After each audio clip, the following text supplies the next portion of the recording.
Hi, my name is Courtney Thompson, and in this video, I will be talking about the forensic nursing portion of general forensics and forensic administration. For this video, I interviewed Gina Dyer Gross of Palmetto Health Baptist in Columbia, South Carolina. She's the forensic administrator over the forensic nursing program. I'll go into more depth with her interview more into this presentation, but at first, I want to first go over what forensic nursing is.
So during the interview, one of the first questions I asked Gina was what made her go into forensic nursing. Gina stated she'd been a nurse for over 19 years and she first got into forensics in 2009 and she joined the Palmetto Health team in 2014 to help build their forensic nursing program. Gina said she felt a need or she saw a need for sexual assault victims and victims of domestic violence to have advocates. She said in her areas that she had previously worked in, such as the emergency room, she saw that patients were kind of pushed to the side and forgotten about. So she started looking into forensic nursing in her area in South Carolina and soon teamed with the team at Palmetto Health and started to grow their program.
The area of forensic nursing is very vast. However, some people feel that when they hear the word forensic nursing, they automatically think sexual assault. Forensic nursing is so much more. So the next question that I asked is, what other areas do her and her nurses work in as forensic nursing? Her program entails, of course, sexual assault nursing and also domestic violence. So they advocate for domestic violence victims by partnering with local shelters and local hospitals and doctors' offices that have victims or have seen victims of domestic abuse. They also partner with local hospitals to branch out to go perform sexual assault kits.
Growing a team of forensic nurses is not easy.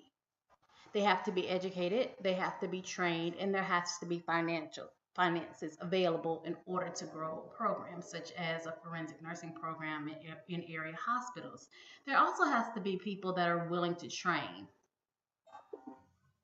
Palmetto Health is one of the only hospitals in central South Carolina that has a forensic nursing program. They work with pediatric patients as well as adult patients. Pediatric patients come to their hospital and they branch out to other hospitals. So in surrounding counties, Gina partners with 5 surrounding county hospitals to build their program. I've said this before, but I can't stress it enough that forensic nursing does not make a lot of money. It's not a program that brings money into the hospital, so it's not easily funded by the hospital. When I asked Gina what she does in order to get money for her programs, she said that she writes grants. She writes grants every year. However, her grants only pay for 2 full-time nurses. When approaching other hospitals from a financial standpoint, Gina was able to get them to pay for other nurses to join our program. Now her program has 7 nurses. They take call every 24 hours. They rotate call every 24 hours, and they're able to perform sexual assault kits properly at other hospitals that don't have the personnel to do it.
Another important aspect of the administration portion of forensic nursing is training.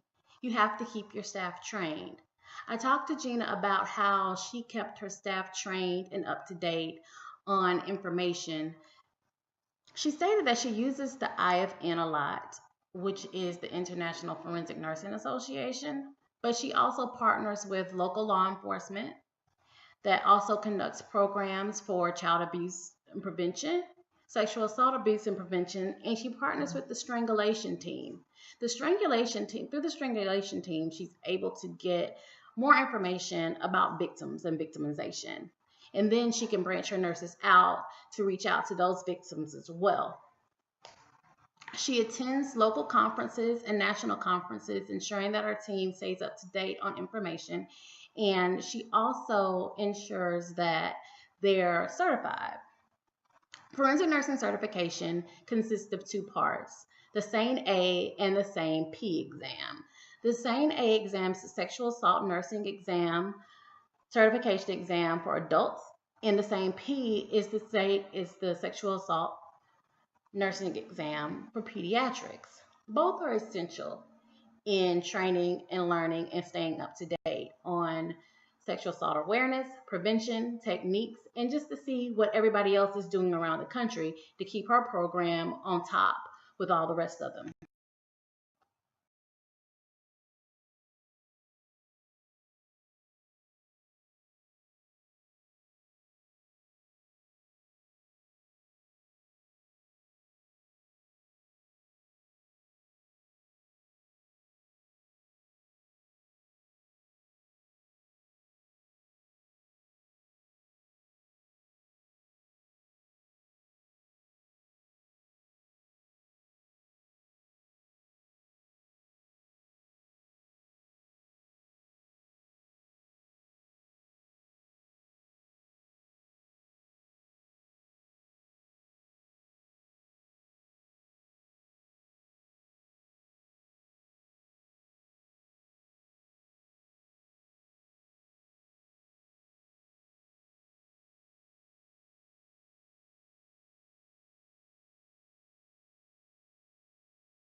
Courtroom testimony is a big portion of forensic nursing or any evidence collection profession in general. They have to be ready and prepared to testify as an expert witness on the stand if called to court. Gina states she prepares her nurses periodically for courtroom cases. She ensures that they're ready to testify, they're up to date on the information, and they know what they're talking about on the stand. In order to ensure that charting and documentation is up to date, correct, and concise, they do peer reviews. So on the day that they're not working out in the field, she ensures that her nurses are in the office doing peer reviews, charting peer reviews to ensure that their partners have charted correctly and documented correctly and appropriately without saying too much or not too little.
One of the last things I asked Gina is, how do you stay on top of what's going on in the forensic world, and where do I start if I wanted to build a program? Her answer, make friends.